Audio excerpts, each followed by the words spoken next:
Le président. Veuillez vous asseoir.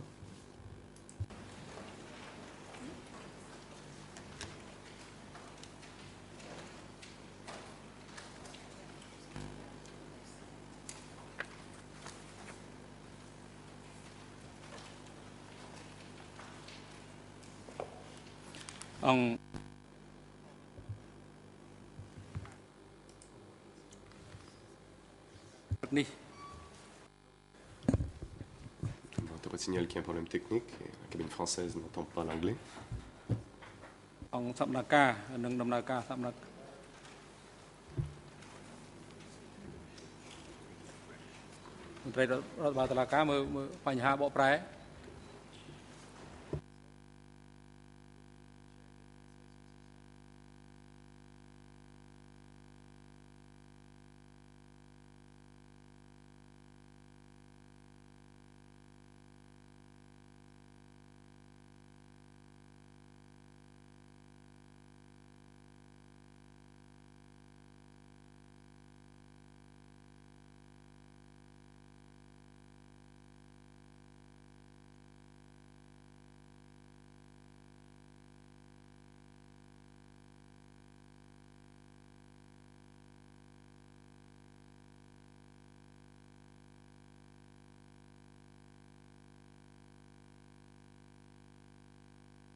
Le président.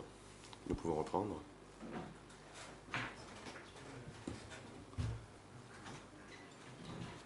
Comme la Chambre l'a indiqué au parti et au public hier, nous tenons aujourd'hui 2 audiences distinctes.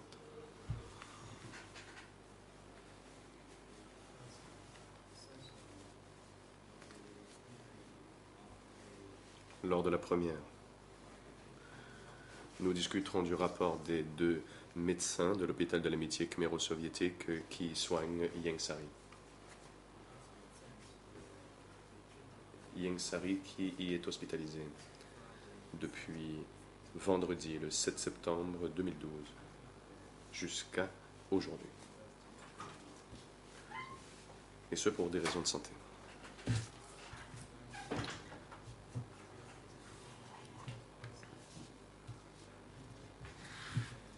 Nous discuterons du rapport lorsqu'il avait été admis à l'hôpital la première fois, puis une mise à jour sur son état de santé actuel.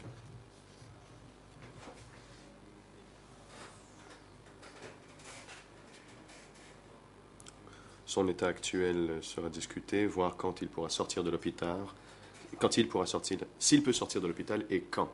Et, le cas échéant, s'il pourra participer directement à l'audience ou s'il peut suivre les débats depuis moyen audiovisuel. Et à quelle date?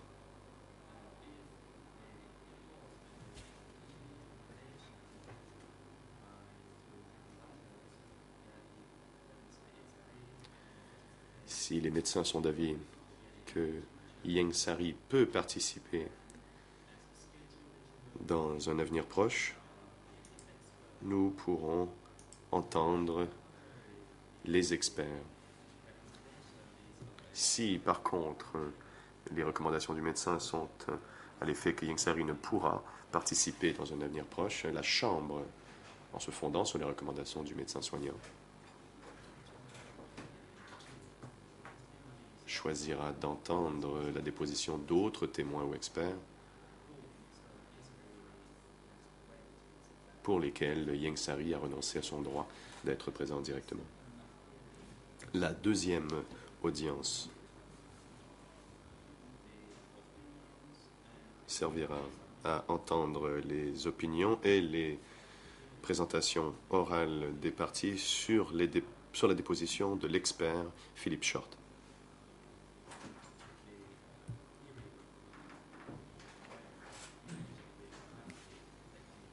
À savoir quand Philippe Short pourra comparaître à la lumière de l'état de santé de Ieng Sari. Il était prévu à l'origine que l'expert vienne du 1er au 8 octobre, tel que prévu dans le document E-172/24. L'expert a avisé la Chambre qu'il ne pouvait se rendre disponible à d'autres dates cette année que celles déjà prévues. Et c'est pourquoi la Chambre souhaite recevoir les positions des parties quant aux droits des accusés.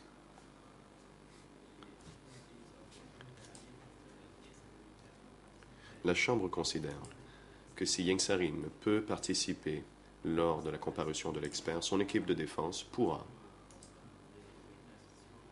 interroger l'expert par moyen à distance si la défense en exprime le souhait. C'est l'objectif de l'audience d'aujourd'hui. Madame la greffière, pouvez-vous faire un rapport sur la présence des parties et des personnes pertinentes pour les audiences d'aujourd'hui? La greffière. Monsieur le Président, toutes les parties sont présentes, à l'exception de l'accusé Ieng Sari.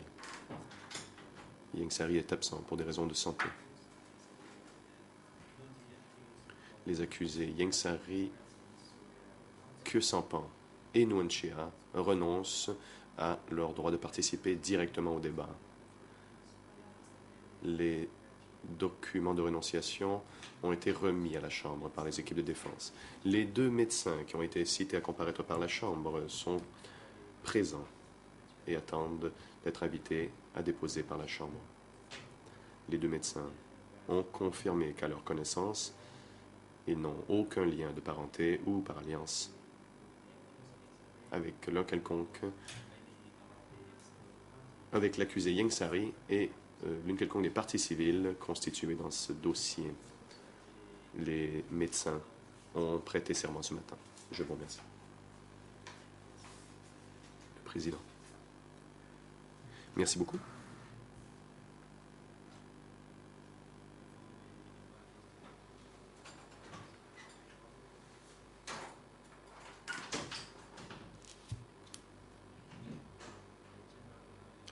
Avant de faire entrer les médecins, la Chambre aimerait savoir, de la part de la défense de Ieng Sari,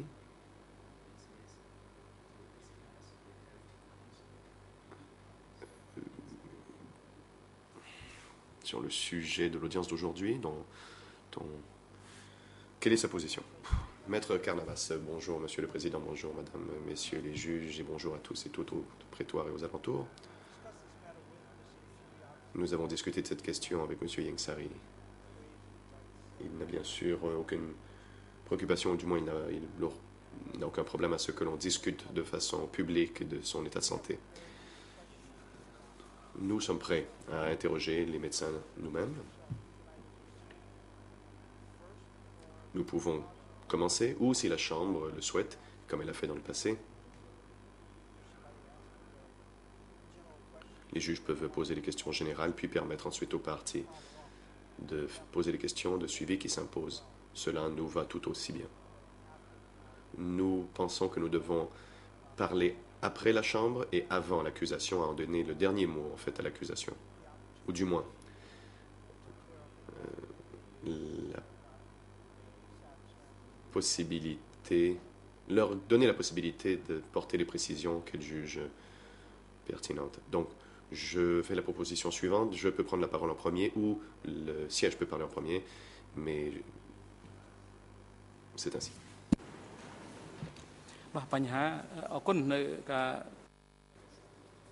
Le président. Merci, maître.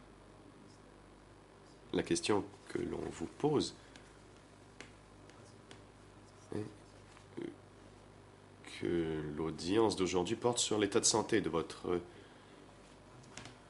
client. Et l'on vous demande si vous voulez que les débats soient publics. Avez-vous une objection? Réponse. Pas du tout. Nous avons d'ailleurs indiqué à la juriste hors classe que nous souhaitions que l'audience soit publique. Nous croyons que le public doit en effet être au courant de ce qui se passe. Nous en avons discuté avec M. Yengsari et il nous a permis de permettre que cette audience se tienne en public. Donc la réponse, M. le Président, est oui. Le Président, je vous remercie, c'est très clair.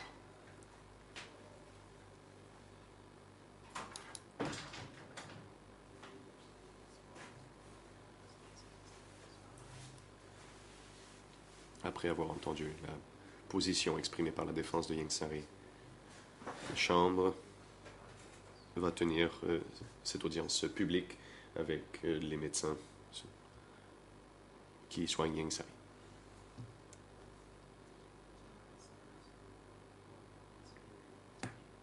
Cette audience sera publique.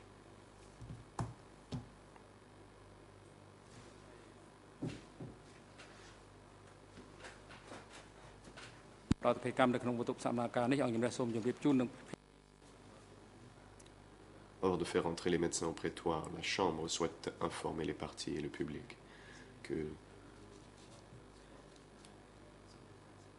la comparution de ces deux médecins de l'hôpital de l'amitié khméro-soviétique, c'est-à-dire que les témoins déposent en qualité, les médecins déposent en qualité de témoins et non pas d'experts.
Le Président.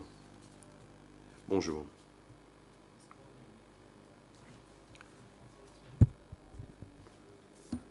Vous êtes ici aujourd'hui pour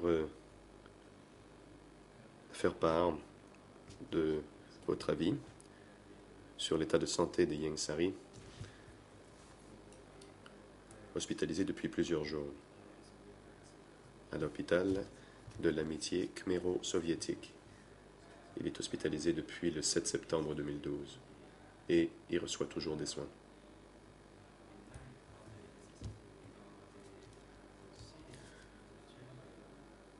Compte tenu des besoins en matière de procédure, nous devons trouver une façon de faire avancer la procédure telle que prévue.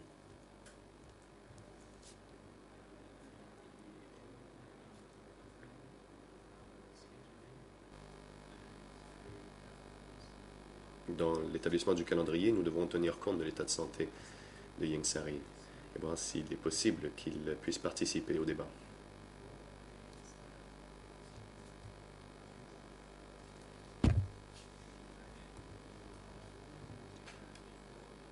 Avant de commencer à vous poser des questions, la Chambre vous informe qu'avant de répondre à toute question que vous posent les juges ou les parties, veuillez attendre de voir le voyant rouge sur votre micro et sur la console. Lorsque la lumière rouge s'allume, cela signifie que votre micro est allumé et que vous pouvez répondre.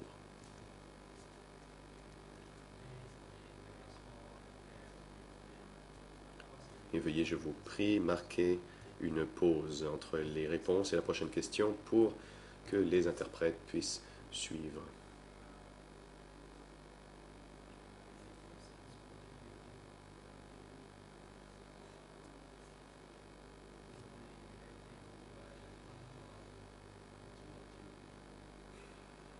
Les questions posées s'adresseront à vous deux et vous pouvez répondre sur la base de vos expériences. Vous pouvez compléter les réponses l'un de l'autre si vous jugez la première réponse incomplète.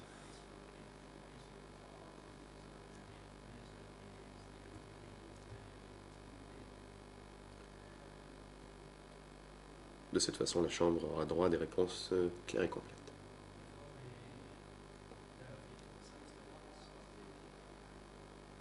Avant d'entrer dans le vif du sujet, nous aimerions vous poser quelques questions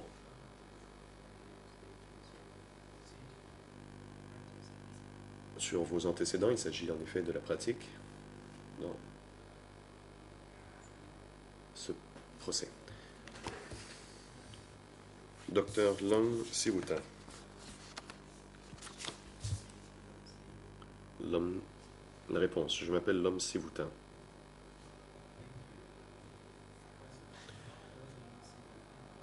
Le président. Merci. Docteur Lom Siwuta.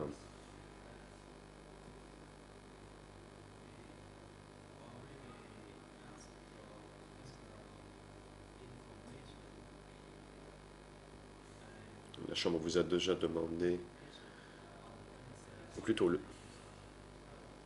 23 mai 2012, la Chambre vous a déjà posé des questions sur vos antécédents et votre biographie. Réponse, c'est exact. Question.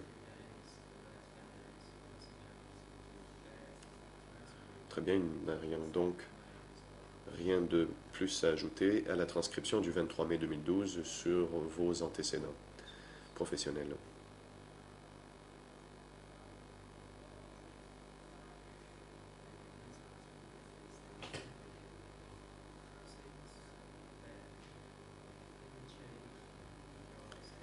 Y a-t-il eu des changements à votre statut ou à votre poste à l'hôpital depuis cette date? Réponse. Non.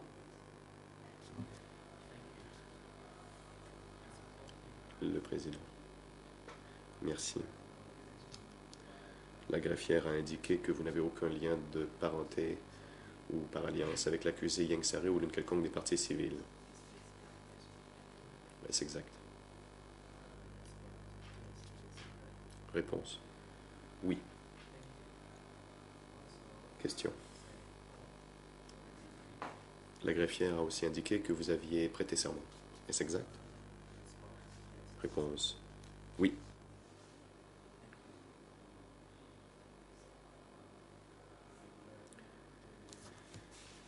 Question. Je vais maintenant poser des questions au médecin docteur Ki Boussor. Vous appelez-vous Ki Boussor, mon docteur? Réponse, oui.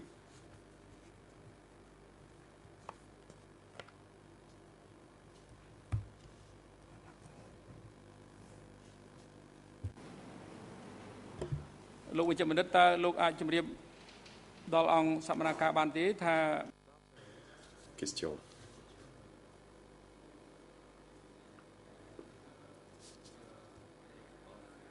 Docteur, pouvez-vous nous indiquer votre date de naissance?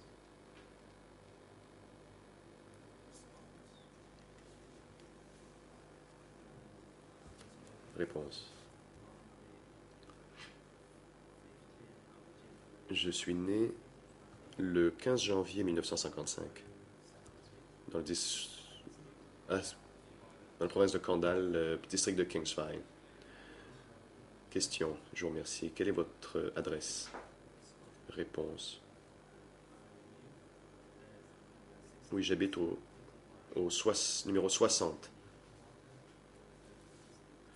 rue 51, près de Psatmei, dans Phnom Penh, à Phnom Penh. Question. Je vous remercie. La greffière a fait rapport que vous n'avez aucun lien avec Yang Sari ou l'une quelconque des parties civiles. Est-ce exact? Réponse. Oui, c'est exact. Question. Dans le même rapport, il est indiqué que vous avez prêté serment avant d'entrer dans le prétoire. Est-ce exact? Réponse. Oui, c'est exact.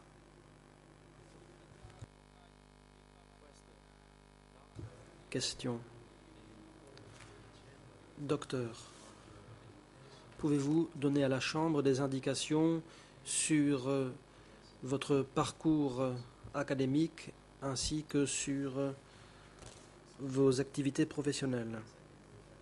Réponse. Oui, je peux le faire.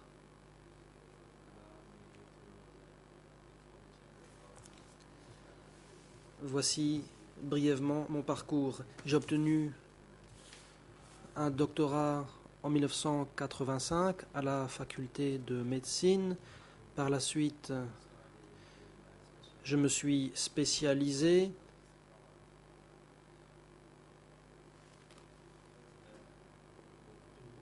à Boktoul. En 2001, j'ai étudié dans une université française. Depuis que j'ai commencé à travailler, je l'ai fait dans le domaine médical et ce depuis 26 ans.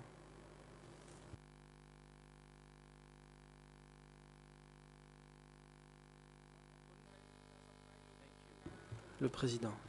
Merci. Où travaillez-vous actuellement? Dans quel domaine de spécialisation travaillez-vous? Réponse. Actuellement, je travaille à l'hôpital de l'amitié khméro-soviétique. Je suis chef du service de médecine générale et je suis membre du conseil d'administration du comité chargé d'examiner l'état de santé des accusés des CETC.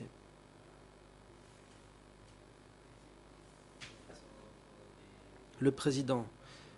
Merci. Voilà pour les questions préliminaires. Entrons dans le vif du sujet. Docteur Longsi Voutar, je voudrais poser des questions sur le rapport de l'hôpital de l'amitié khméro-soviétique.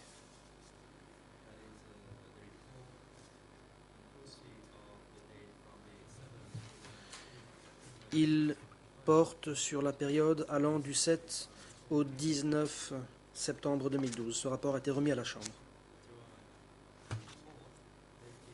Ce rapport est daté du 19 septembre 2012.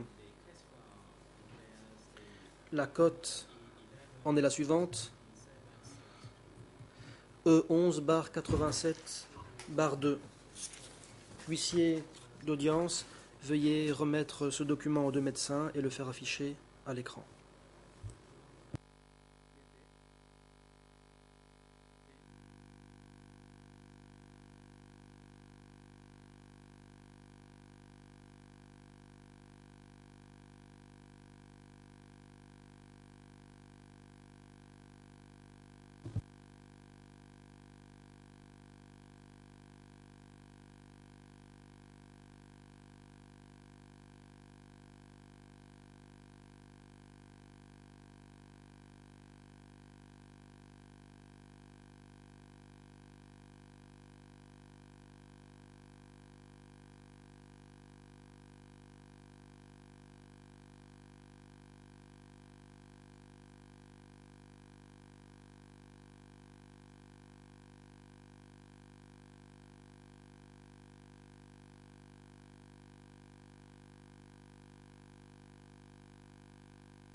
លោកត្រីថៃកុំធី Le président.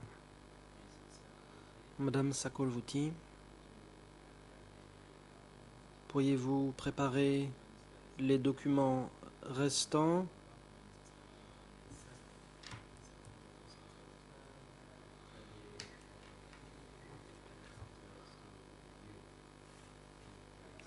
qui datent du 7 septembre 2012 et de plus tard. Docteur, le rapport que vous savez sous les yeux est-il le véritable rapport établi par l'hôpital tel que vous l'avez établi et remis à la Chambre le 19 septembre 2012? Réponse: oui.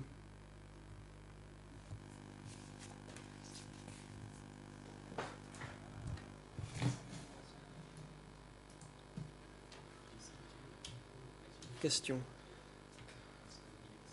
Est-ce vous-même qui avez suivi M. Yangsari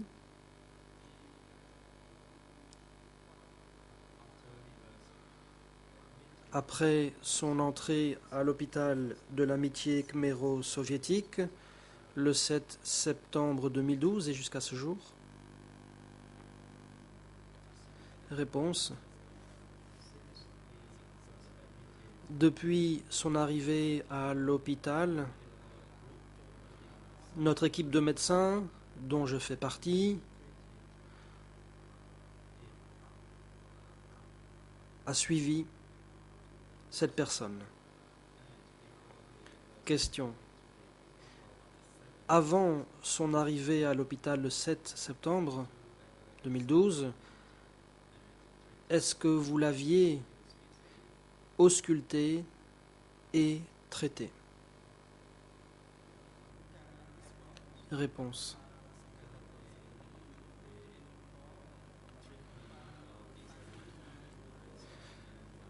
moi-même et mon équipe, nous avons commencé à traiter Yangsari depuis qu'il a été transféré de Calmette à notre hôpital. Cela remonte à près d'un an. Question. Qu'en est-il de l'état de santé actuel de M. Yangsari? Qu'en est-il de l'état dans lequel il était en arrivant à l'hôpital le 7 septembre 2012? Et qu'en est-il de l'évolution de son état de santé durant son hospitalisation? Réponse: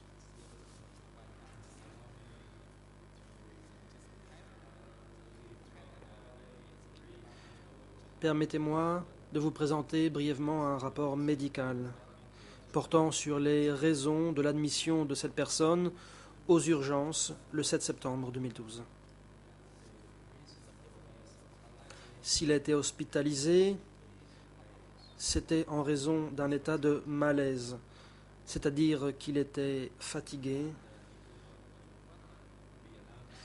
et qu'il ne pouvait pas rester ici. Il a donc dû être admis à l'hôpital de l'amitié khméro-soviétique pour y être traité. Par ailleurs, concernant son état de santé au cours de son hospitalisation, nous avons observé qu'après son arrivée au service des urgences,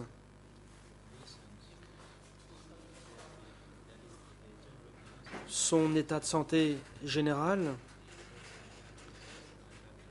comportait différents problèmes: hypertension artérielle, rythme cardiaque, et de manière générale, il s'agissait des symptômes déjà observés par le passé. Toutefois, quelque temps après son arrivée à l'hôpital, nous avons constaté la présence d'un autre problème justifiant son maintien à l'hôpital.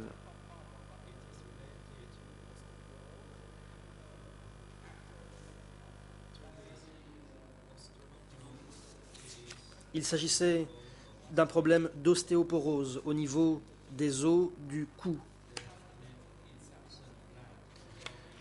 Ce problème entrave l'arrivée du sang vers la tête et cela limite la capacité motrice.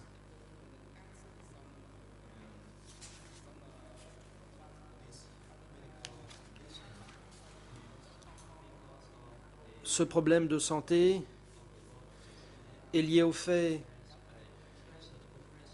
que la clavicule vient faire pression sur les artères, ce qui entrave l'arrivée du sang vers la partie supérieure de la tête, ce qui induit une limitation des mouvements.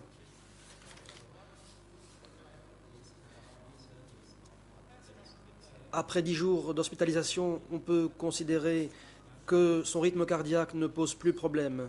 Par contre, la raison essentielle de la nécessité de le maintenir à l'hôpital, c'est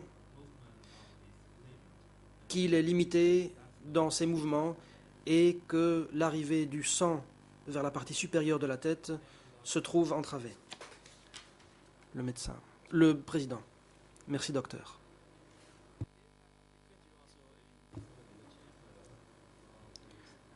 Par ailleurs, qu'en est-il de l'état de son cœur actuellement? Réponse. Concernant sa cardiopathie, j'aimerais vous rappeler les problèmes qu'il connaissait dans le passé.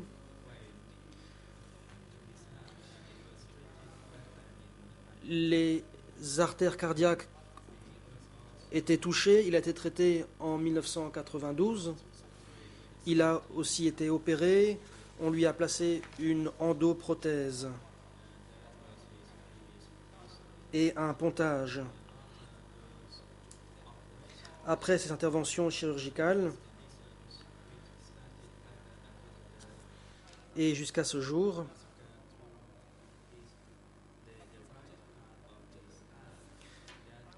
c'est la partie droite du cœur qui pose problème, à savoir que la valve ne se ferme pas complètement.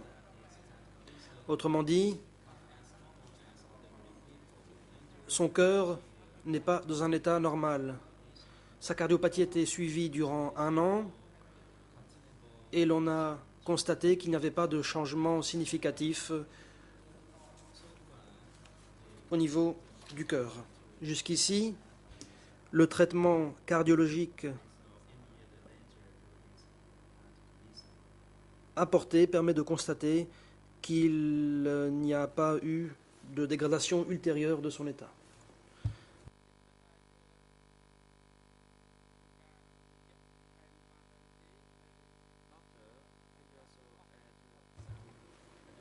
Le président. Docteur, en plus de tous les rapports remis à la Chambre par l'hôpital de l'amitié khméro-soviétique, est-ce que vous avez des éléments supplémentaires à apporter? Je pense en particulier aux informations datant du 7 septembre 2012 et des jours suivants. Dans le rapport, il est question d'un état de fatigue, il est question d'étourdissement et il est indiqué que les moindres mouvements le fatiguaient. Ma question est la suivante.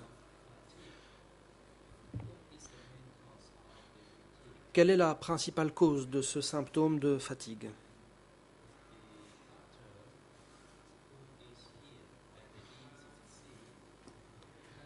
Le médecin des CETC nous fait savoir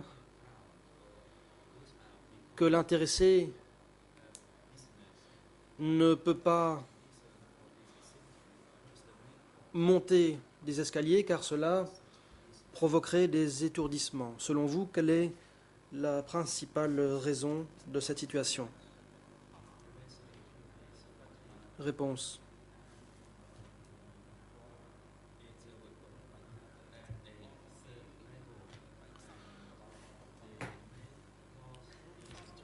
Concernant cette fatigue, elle est essentiellement liée à l'affaiblissement de son cœur. Les étourdissements sont liés à différents symptômes. Il y a d'une part sa cardiopathie et depuis que nous le traitons, nous constatons qu'on ne peut pas normaliser son état. Mais il y a stabilisation.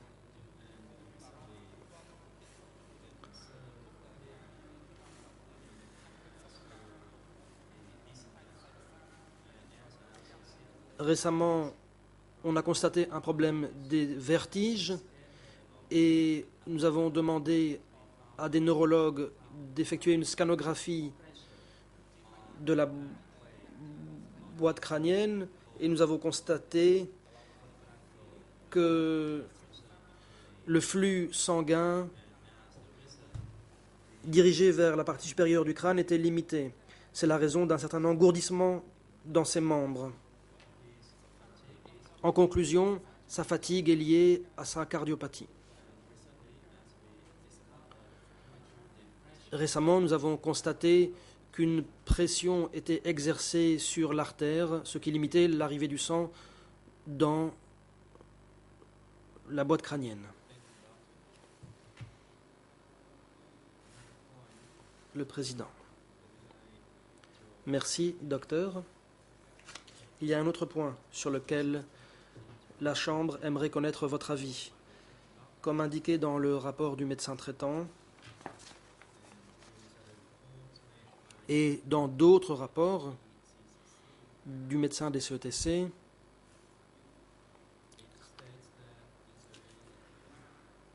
Ieng Sari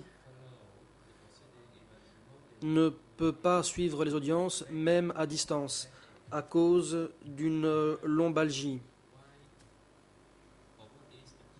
Selon vous, quelles sont les causes de cette lombalgie ne lui permettant pas de rester assis durant les audiences? Réponse.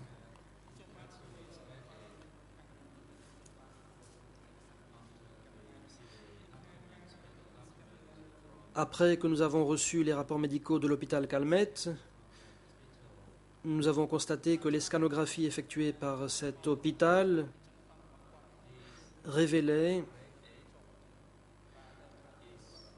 que cette lombalgie était telle qu'il se sentait quelque peu bloqué dans ses mouvements. Toutefois, actuellement, concernant cette lombalgie,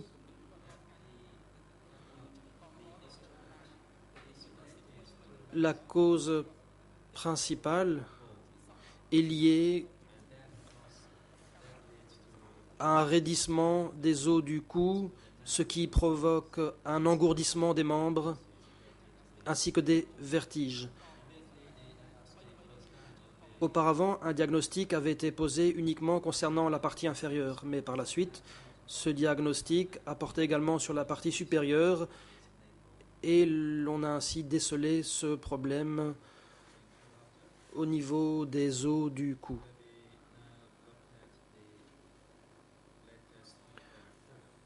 Le président. Passons au dernier rapport médical en date. Vous avez suivi l'intéressé à l'hôpital depuis le 7 septembre 2012. Depuis ce jour-là, est-ce que son état de santé s'est amélioré?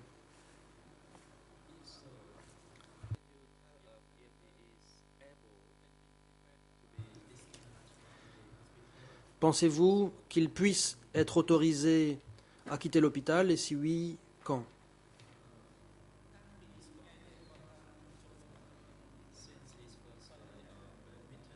Réponse.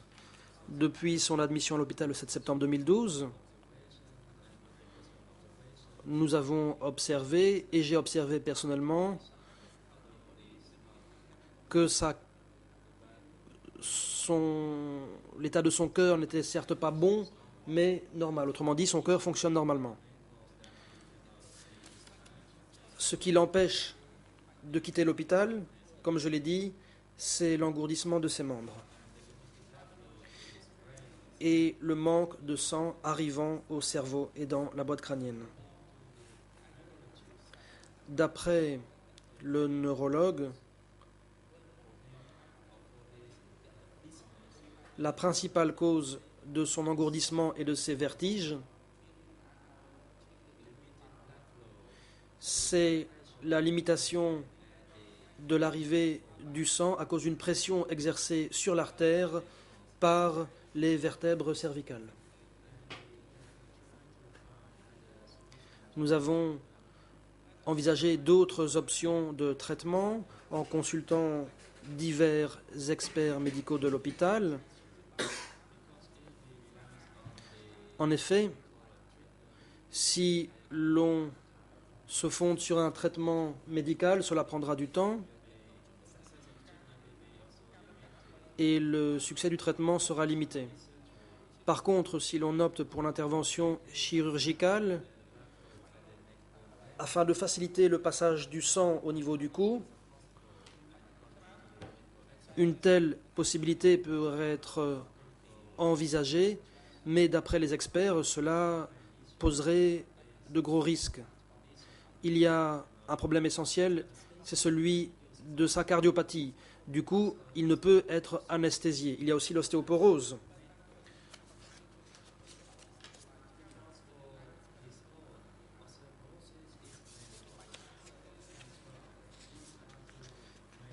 Voilà donc les deux principaux facteurs de risque qui rendraient difficile une intervention chirurgicale. Ces derniers jours, j'ai consulté des chirurgiens et des neurologues afin d'envisager d'autres solutions pour le cas où une intervention chirurgicale serait impossible et pour le cas où on poursuivrait le traitement médical actuel et cela prendrait beaucoup de temps. Nous avons consulté différents médecins et experts de l'hôpital Calmette pour examiner le problème de la limitation de l'arrivée du sang au niveau du cou. Si une intervention chirurgicale est impossible, il devra rester à l'hôpital au moins 1 mois encore.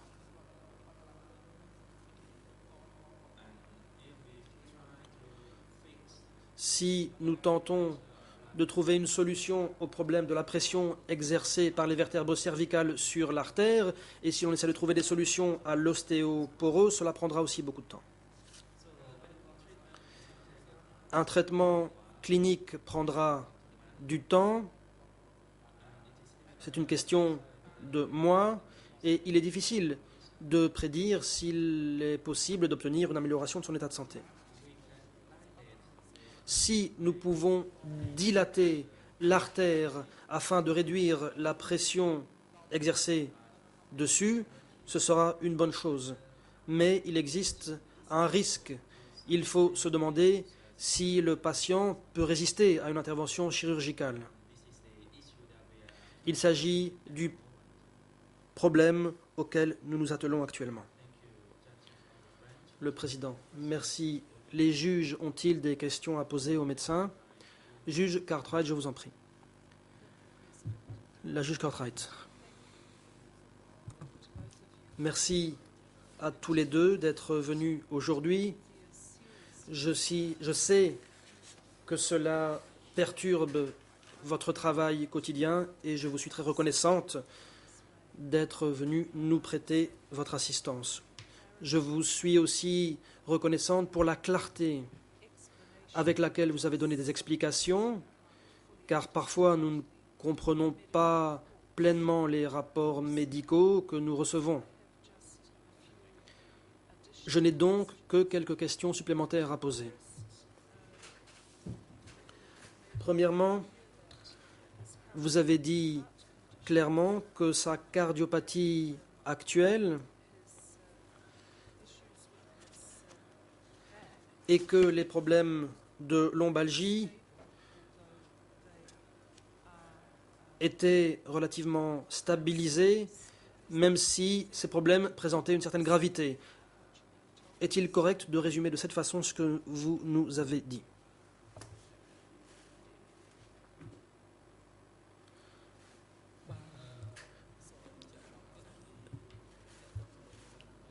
Réponse. Laissez-moi apporter des précisions concernant son état de santé général. Et ce, depuis le jour de son arrivée au service des urgences de l'hôpital. Une évaluation clinique de son système coronarien a été effectuée. Le système cardiovasculaire était stable, mais depuis son arrivée à l'hôpital et jusqu'à aujourd'hui, c'est resté stable. Mais quand on dit stable, cela veut dire qu'il n'y a pas eu de dégradation significative de son état. Nous avons également envoyé les résultats de la scanographie pour analyse. Pour ce qui est des fluctuations de son état de santé, ces fluctuations étaient minimes. Toutefois,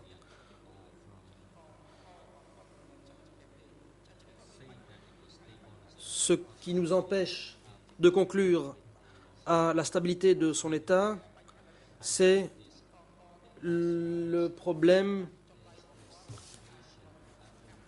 des vertèbres cervicales qui a été détecté récemment et qui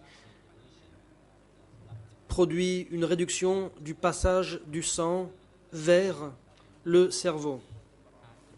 Mais pour ce qui est de l'état de son cœur, il n'y a pas eu de détérioration significative. Le principal problème que nous avons détecté, c'est celui d'une arthrose des vertèbres cervicales. La juge Cartwright.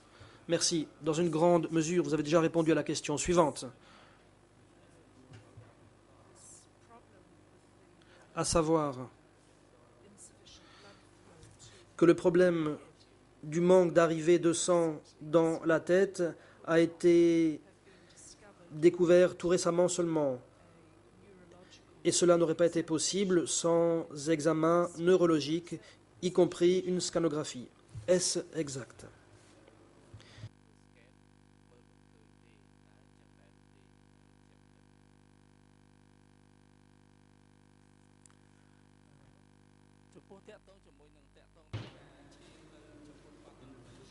Réponse. Concernant la circulation sanguine et l'arrivée de sang dans le cerveau, nous en avons parlé avec le neurologue.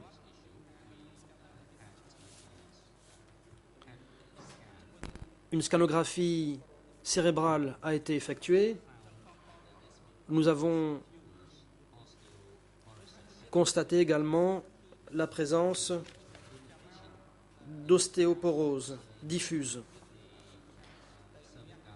Par ailleurs, il y a également le problème des vertèbres cervicales.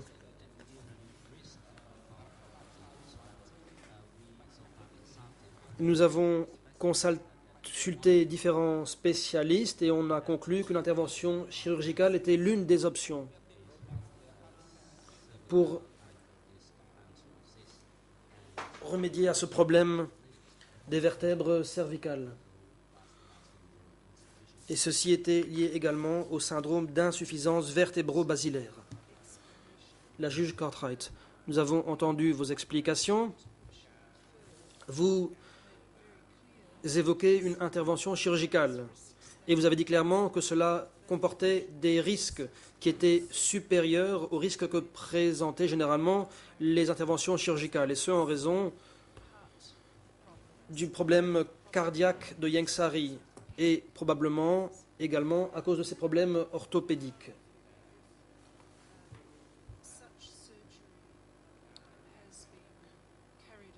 Une telle opération a-t-elle été effectuée sur des patients analogues à l'hôpital de l'amitié khméro-soviétique, ou bien s'agit-il d'une intervention chirurgicale très spécialisée qui exigerait la présence de médecins qualifiés en plus des médecins dont vous disposez actuellement à l'hôpital?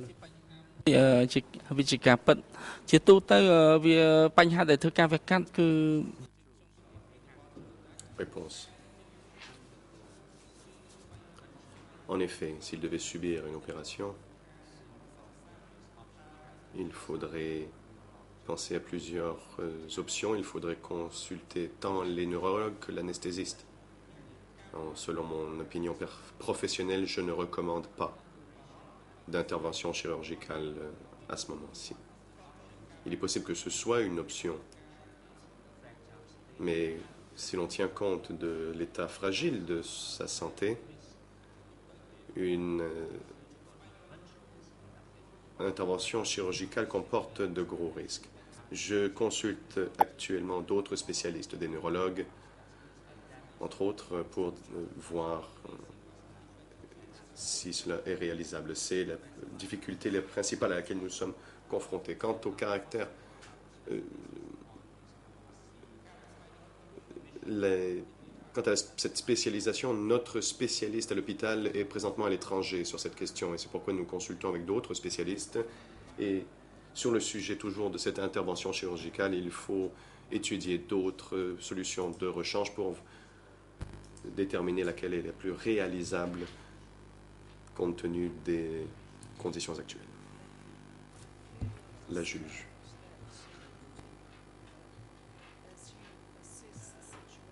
Nous comprenons que dans le cadre de vos évaluations, ou non, selon votre évaluation actuelle, vous ne recommandez pas l'intervention chirurgicale compte tenu des risques qu'elle comporte.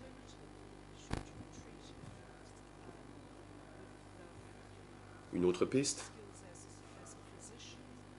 si vous lui apportiez des soins médicaux, quel genre de traitement pourriez-vous lui prodiguer pour améliorer la circulation sanguine?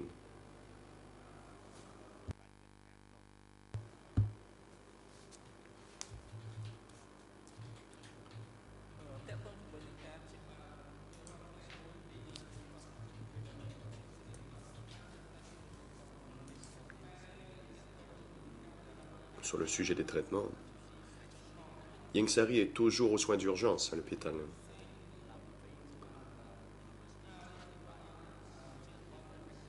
Un autre spécialiste lui soignait sa lombalgie.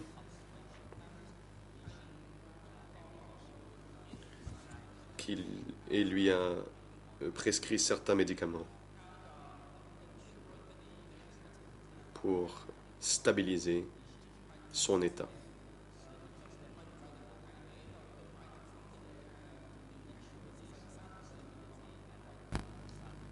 Ce traitement peut aider la stabilité de l'état de Yangsari et nous allons aussi discuter avec le neurologue pour voir quelle est l'étendue de ses problèmes neurologiques.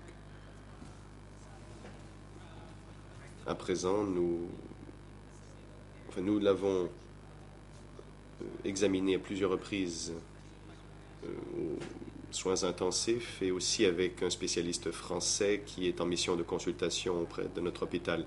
Le spécialiste recommande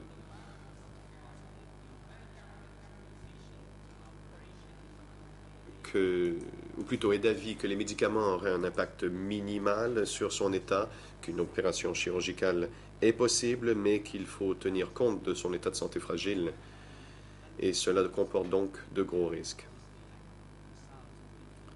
Je dois donc discuter avec les spécialistes de l'hôpital Calmette et aussi d'autres spécialistes pour connaître leur avis médical à ce sujet.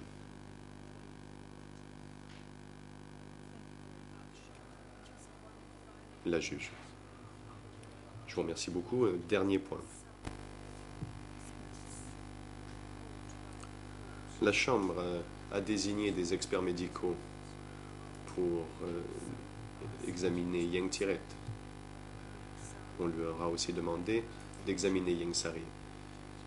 Et ces experts ont rendu un rapport à la Chambre en date du 3 septembre, un rapport dans lequel il y avait certaines recommandations sur des prescriptions de médicaments et des changements à apporter aux fournitures telles que lits, chaises, etc.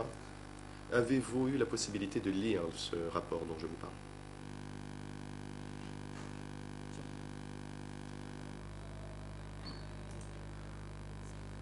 Réponse. En effet, j'ai lu ce rapport.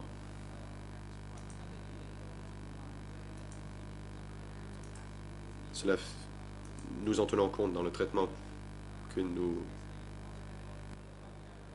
donnons à Yangsari, notamment à l'hôpital, nous avons fourni les chaises et lits nécessaires. Mais pour ce qui est des problèmes du disque intervertébral au cou, qui vient tout juste d'être découvert. Nous n'avons pas de solution médicale pour l'instant. Nous sommes à trouver une façon de remédier à ce nouveau problème, ou à ce problème nouvellement découvert. Nous allons voir si des prescriptions de médicaments pourraient être une option et aussi d'autres pistes.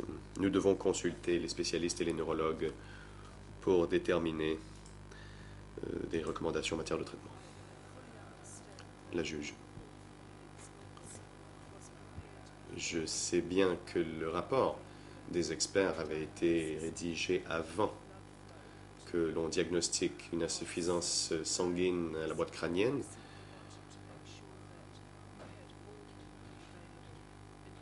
Je voulais simplement m'assurer que vous ayez tous les renseignements dont vous avez besoin. Lorsqu'ils ont examiné Yangsari, les experts n'étaient pas au courant de ce nouveau diagnostic que vous venez de nous expliquer aujourd'hui.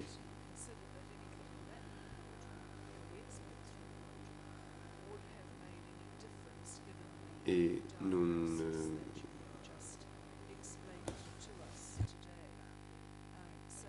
je ne crois donc pas que quoi que ce soit qu'il y ait eu dans le rapport de ces experts ait eu quoi que ce soit ou un impact compte tenu du nouveau diagnostic que vous venez de porter. Nous vous remercions beaucoup d'être venu nous apporter ces précisions. Et donc, en résumé, si je me permets de résumer ce que vous avez dit à la Cour, intervention chirurgicale comporte de gros risques.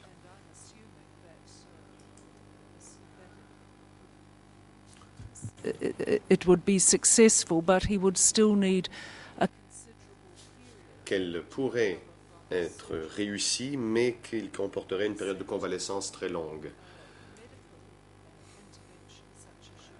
Des interventions médicales que vous étudiez présentement vont, elles aussi, prendre un certain temps. Autrement dit, peu importe l'option que l'on choisit, Yangsari ne sera pas en état, selon vous,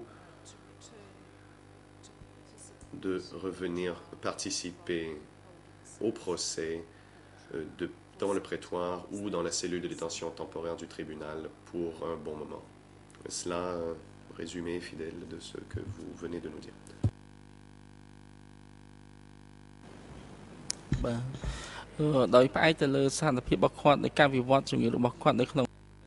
Réponse.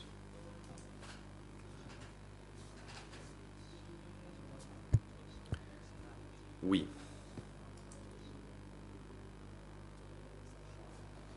Nous ne nous attendons pas à ce que Yangsari puisse participer aux audiences au court terme.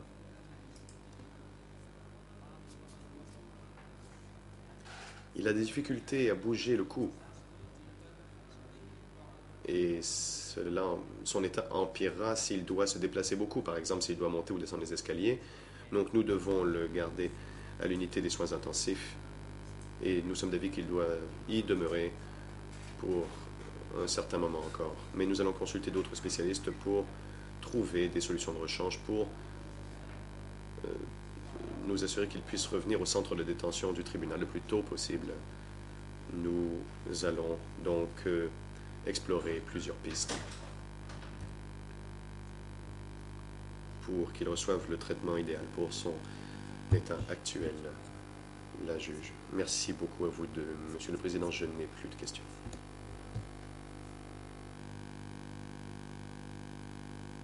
Le Président, je vous remercie. Je vais maintenant laisser la parole à l'accusation. Si vous avez... Non. Monsieur le juge Lavergne, vous avez la parole. Oui, merci Monsieur le Président. Juste deux questions pour préciser vos réponses. Tout d'abord, en ce qui concerne la cardiopathie dont vous avez fait état. Vous avez indiqué qu'elle était sérieuse, qu'elle était grave, mais qu'elle était stabilisée. Ce que je souhaiterais savoir, c'est si vous considérez qu'il y a eu une détérioration de l'état de santé de M. Yangsari par rapport à cette pathologie. Et je voudrais notamment attirer votre attention sur le fait que dans le rapport que nous avons reçu de l'hôpital de l'amitié khméro-soviétique en date du 19 septembre, il est notamment indiqué que M. Yangsari présente une dyspnée de niveau NYHA 3.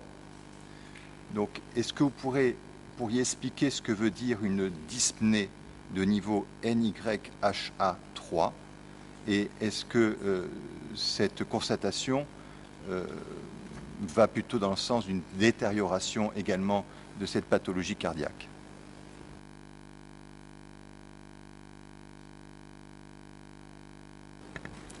Bah, សូមអរគុណដែលយើងខ្ញុំសូមឆ្លើយបំភ្លឺអំពីបញ្ហាតកតងនឹងជំងឺបេះដូងរបស់គាត់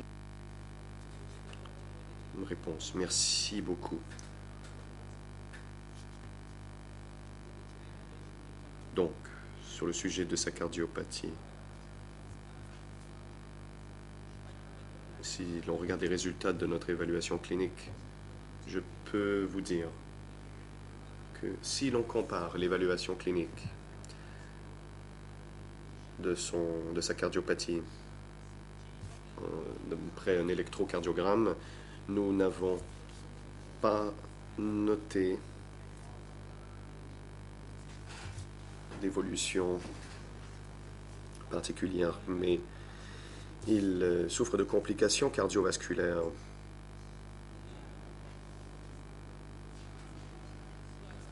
Ce qui est pertinent, l'espèce, c'est qu'il y a un aspect dégénératif compte tenu de son âge mûr. Et il est indiqué en effet qu'il a une dyspnée NYHA3 et qui a un lien avec sa cardiopathie.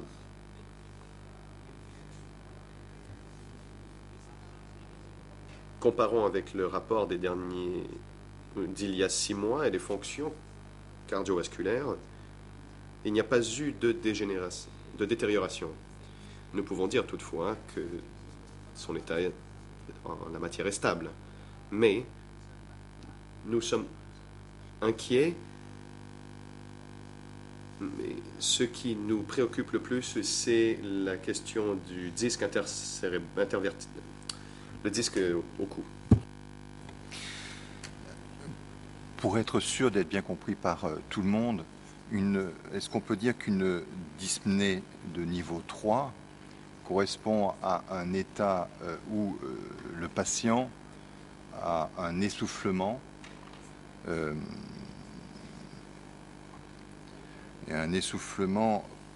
même lorsque le patient est au repos, ou alors est-ce qu'il a un essoufflement à partir du moment où il fait un effort minime?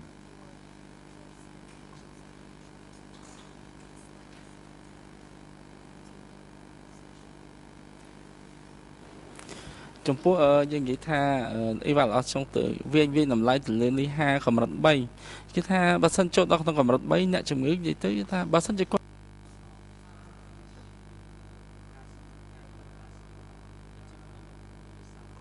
Les gens qui souffrent de dyspnée NYHA3 et les gens qui ont des cardiopathies, ce sont des gens qui démontrent des problèmes de mouvement. Il se fatiguera s'il se déplace.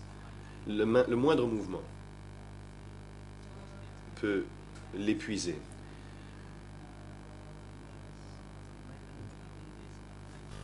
Et cette situation existe auprès de ce patient depuis un certain moment.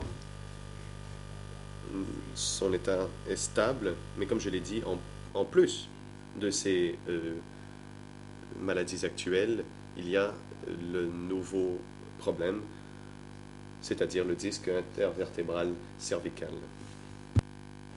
Alors, juste une dernière question par rapport à ce nouveau problème et à l'option éventuellement d'une intervention chirurgicale. Vous avez dit qu'elle présentait, c'était une intervention qui présentait des risques importants. Est-ce que là aussi, pour être sûr d'être bien compris par tout le monde et pour que les choses soient bien claires, vous pourriez nous préciser quels sont les risques qu'encourrait M. Yangsari? Est-ce qu'on peut dire qu'il y a un risque d'infarctus, un risque d'accident vasculaire cérébral ou un risque d'œdème pulmonaire? Quelle est la nature du risque encouru?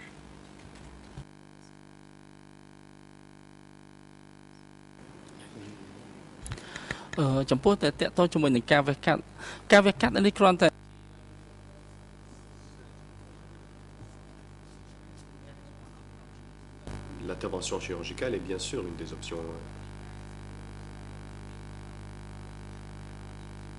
Et cela est sur la base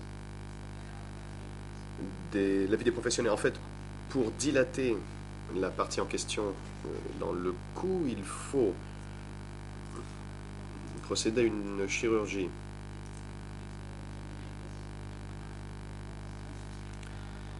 Mais à la lumière de sa cardiopathie, une intervention chirurgicale pourrait mener des complications. Nous devons tenir compte du fait qu'il est très âgé et n'a pas l'énergie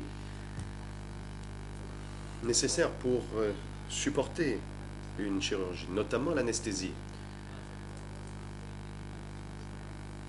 Donc à savoir si son corps peut supporter une anesthésie, là est la question. Il y a aussi l'ostéoporose dont il est atteint.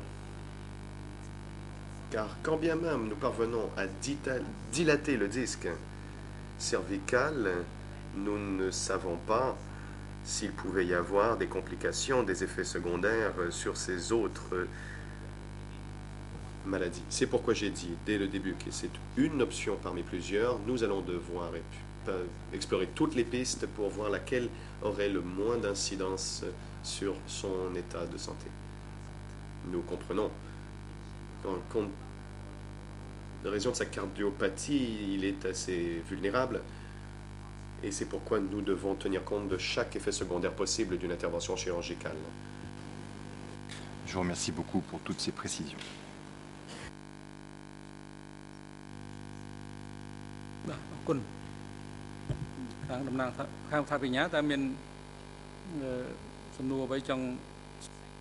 Le président. Je vais maintenant laisser la parole à l'accusation. Avez-vous des questions à poser aux témoins? Vous avez la parole.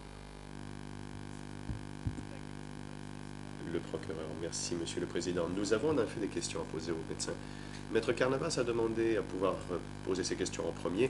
Nous n'avons aucun problème avec cela si la Chambre est d'accord. Nous pouvons passer après lui s'il souhaite interroger les médecins en premier. C'est bien sûr à la discrétion de la Chambre.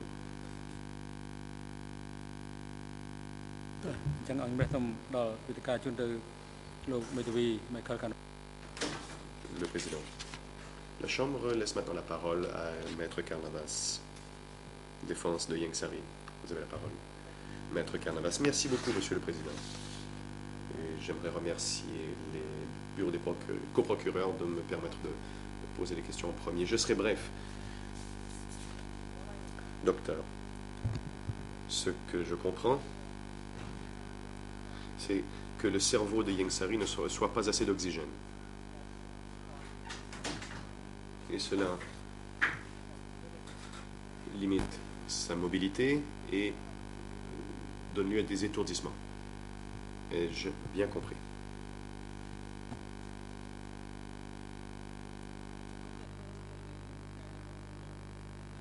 Réponse. Le neurologue a en effet indiqué que ces étourdissements sont liés à cela. En fait, que les canaux cervicaux sont plus étroits.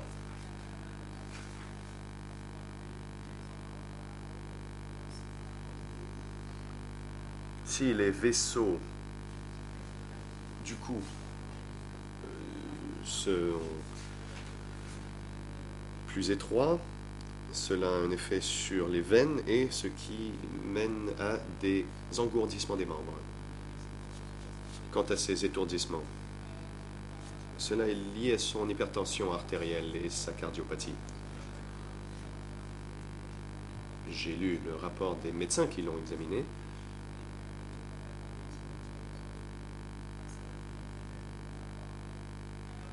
Il existe un lien et lorsqu'il se lève, qu'il passe d'une position assis à debout, cela aussi est limité. Il y a un effet sur le système neurologique. Maître Carnavas, j'essaie de simplifier les choses pour bien comprendre. Il y a un problème de circulation sanguine au cerveau. Et tous les autres problèmes découlent de cela. Ai-je bien compris? Réponse.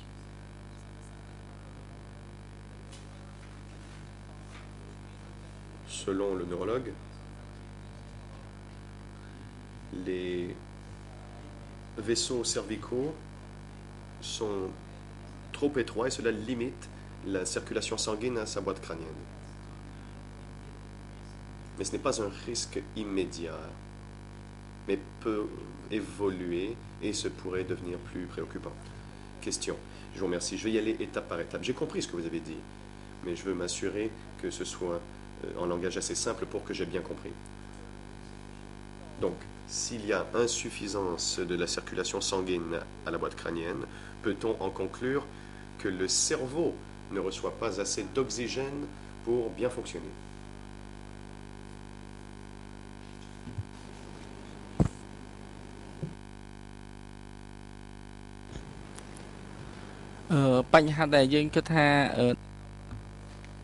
Réponse.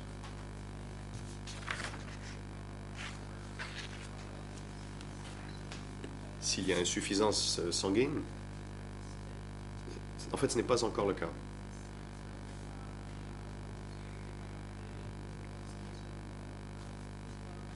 Mais les évaluations montrent qu'il y a une réduction de la circulation sanguine à la boîte crânienne. Cela n'a pas un impact grave. C'est là l'opinion du neurologue. Il s'agit d'un symptôme qui a été déterminé par le neurologue. Question. Oui, mais cela cause des étourdissements, non?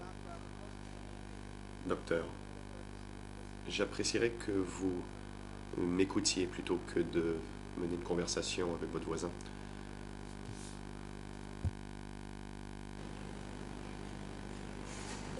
So let me ask my question.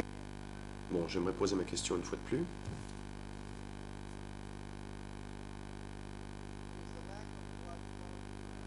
Le manque de sang à la boîte crânienne est-il la cause de l'étourdissement? C'est oui ou non?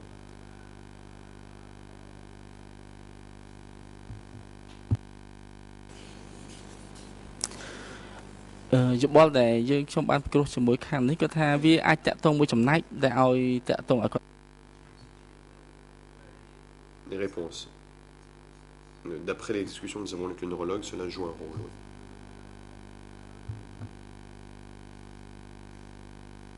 Oui. Are we ready to proceed, doctor? Docteur, peut-on poursuivre? Les étourdissements affectent-ils sa capacité à se concentrer?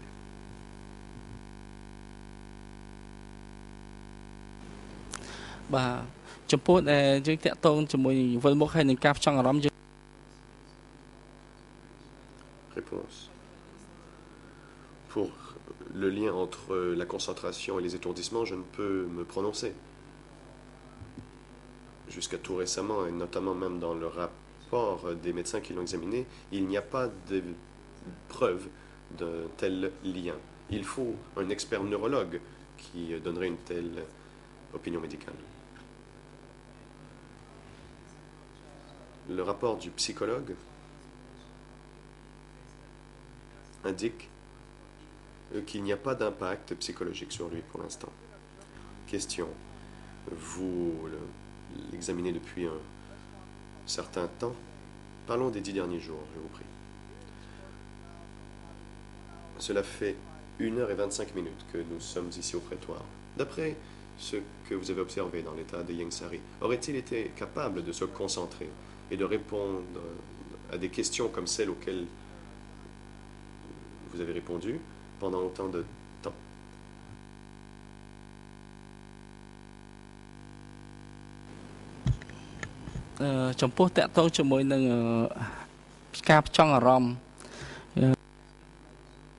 Réponse.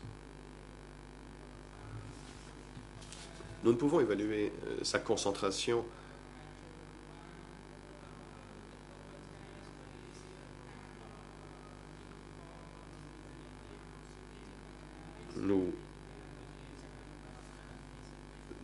en termes de sa participation aux audiences, nous parlons ici de ses mouvements, de sa capacité à se déplacer. C'est là mon domaine de spécialisation. Pour ce qui est de son état psychologique, il faudrait demander l'avis des experts en la matière.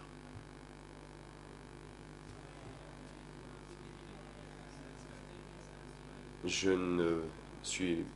n'ai pas de préoccupation sur cet aspect, mais je ne suis pas expert en la matière. Maître Carnavas, donc vous êtes ici pour parler des aspects physiques de l'état de santé de Ieng Sary.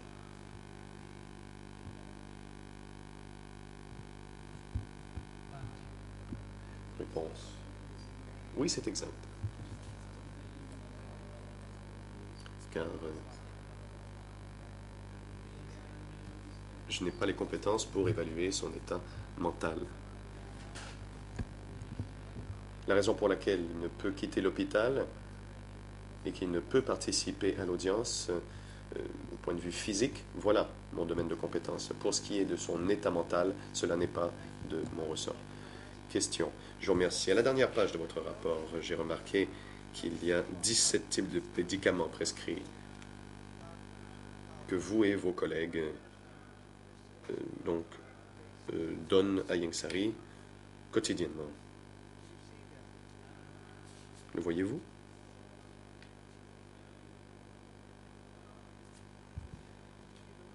Voyez-vous la liste?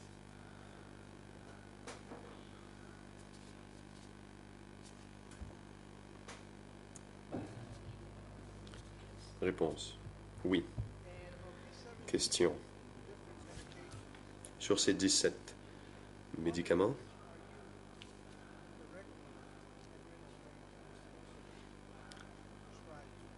combien d'entre eux avez-vous prescrit personnellement?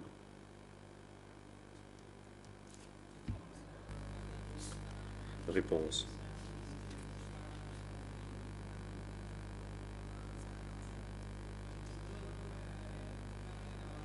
Ieng Sary prend les médicaments suivants sur une base régulière. Cela semble beaucoup. J'ai consulté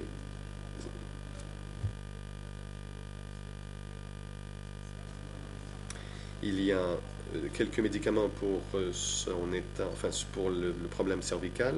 Il est nécessaire qu'il prenne ces médicaments et nous prescrivons ces médicaments sur la base des recommandations des experts en neurologie. Pour ce qui est des étourdissements, on lui en remet, on lui prescrit des médicaments pour ces étourdissements au court terme. S'il n'y a pas d'amélioration de son état au bout de 3 ou 4 jours, l'on ordonnera la cessation de la prise de ces médicaments.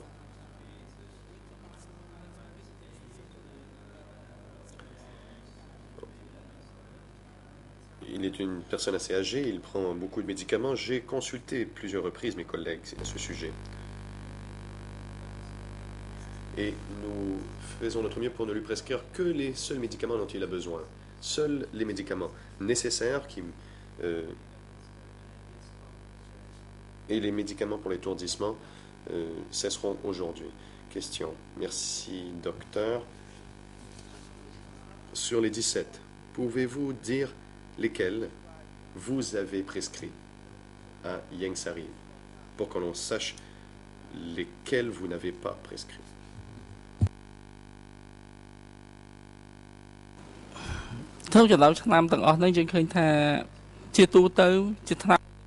Réponse. Il s'agit de façon générale des médicaments qu'il prend régulièrement depuis son arrivée à l'hôpital. Après consultation, des médicaments ont été ajoutés. Ces médicaments visent à traiter les symptômes de vertige. Les médicaments que nous avons ajoutés sont au nombre de 3. La supradine, ce sont des multivitamines, ainsi qu'un autre médicament que l'interprète n'a pas saisi. Question. Parmi les 17 médicaments, il y en avait 14 qu'il prenait avant son admission à l'hôpital. Est-ce bien ainsi qu'il faut comprendre ce que vous dites?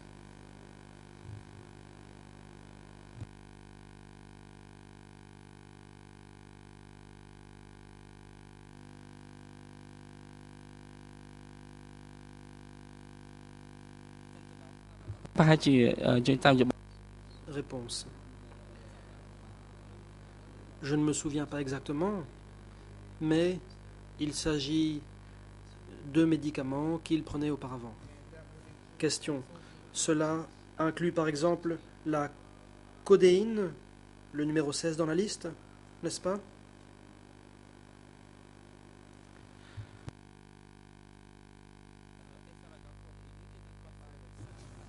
Réponse.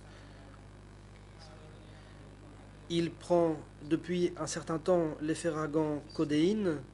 Ce médicament est un antidouleur. Nous essayons de réduire la dose administrée. Ce médicament lui est administré pour atténuer ses douleurs.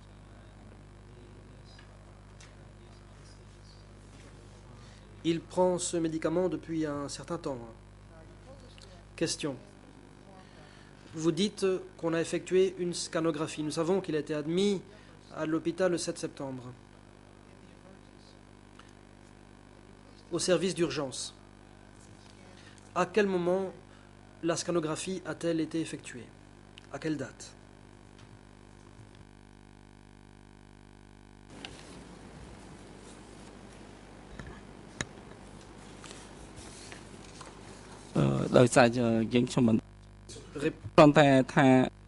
Réponse. Je ne me souviens pas de la date exacte de la scanographie. Je pense que c'était le 11.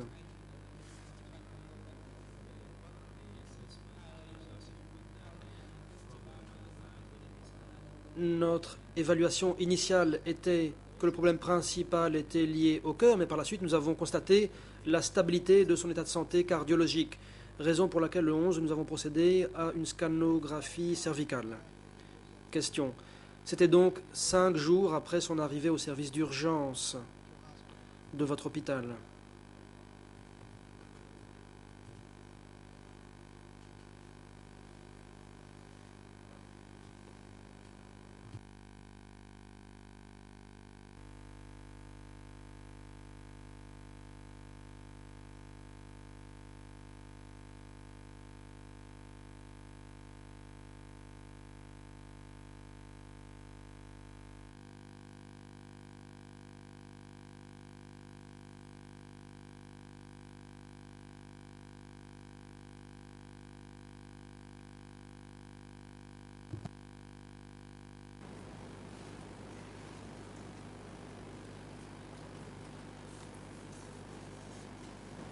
So my question is that Question de la défense. C'était donc 5 jours après son arrivée. Est-ce que cela correspond aux informations de votre dossier? Réponse. Effectivement, 5 jours après.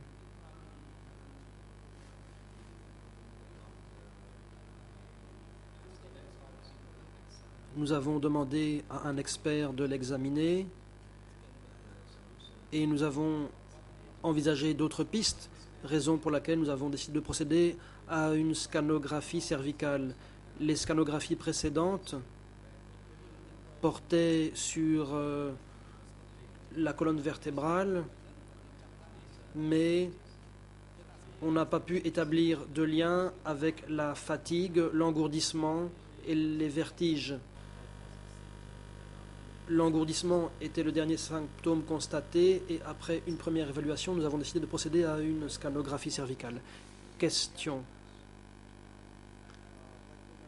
Les experts, comme le neurologue, à quel moment ont-ils été consultés? Ces spécialistes.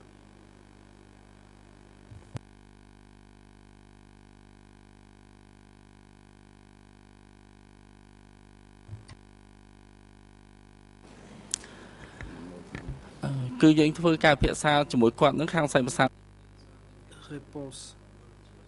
Nous avons consulté le neurologue le 11 septembre au matin. En outre, au moment de l'arrivée du patient à l'hôpital, le 7, c'était pendant le week-end. Je crois que c'était un vendredi ou un samedi. Durant son hospitalisation, il nous a fait savoir que ses membres étaient engourdis. Mais au moment de son admission, les symptômes étaient ceux de fatigue et d'épuisement. Notre évaluation s'est donc fondée sur l'hypothèse de problèmes liés à sa cardiopathie. D'après mes souvenirs, le dimanche après-midi, il a parlé d'engourdissement de ses membres, ce qui nous a conduit à consulter un neurologue.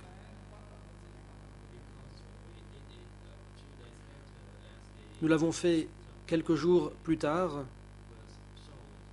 car ce n'est qu'après un certain temps, après son arrivée, que ces symptômes sont apparus. Question.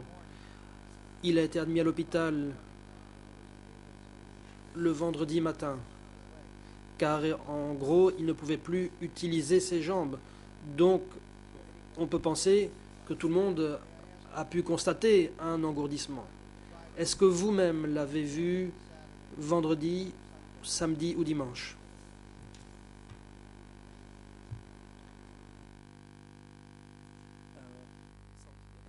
Réponse.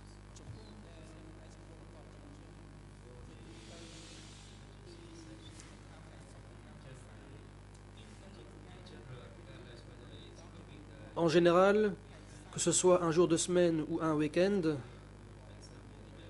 quand un patient arrive au service d'urgence, il est examiné 2 fois dans la journée.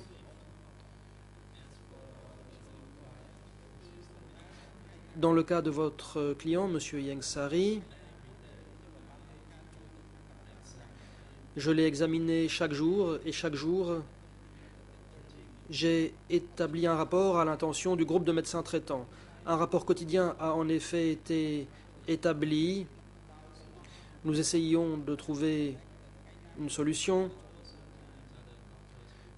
Parfois, certes, d'autres médecins le suivaient aussi, mais personnellement, je le voyais chaque jour. Question. Est-ce que vous l'avez vu le vendredi 7 septembre lorsqu'il a été admis à l'hôpital? Ou bien est-ce que vous ne l'avez vu que le lundi suivant?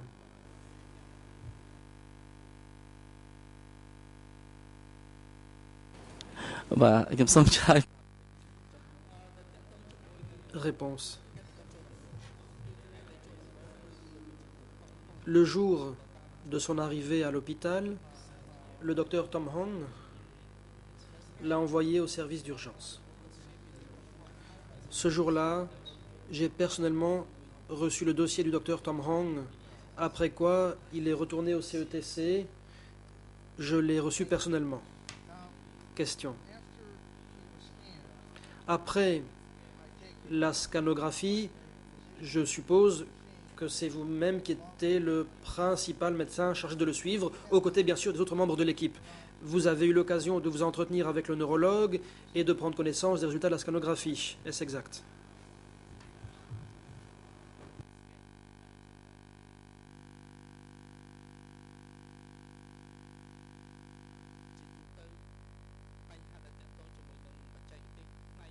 Réponse.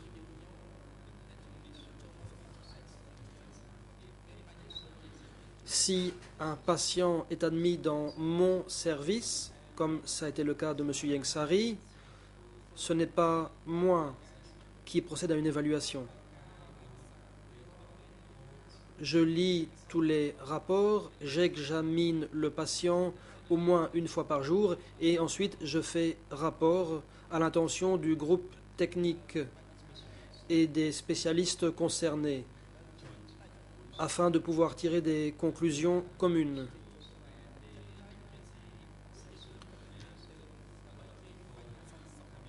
Au service d'urgence, il y a beaucoup d'allées et venues. Les médecins qui sont affectés au service d'urgence doivent examiner chaque patient au moins une fois. Ensuite, un rapport est établi. Si nécessaire, un autre médecin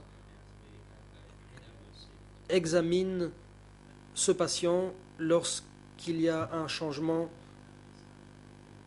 de service, un changement d'équipe. Le président. Merci, nous allons observer une pause de 20 minutes et reprendre à 11 heures. Huissier d'audience, veuillez vous occuper des deux médecins pendant la pause et les ramener dans le prétoire pour 11 heures.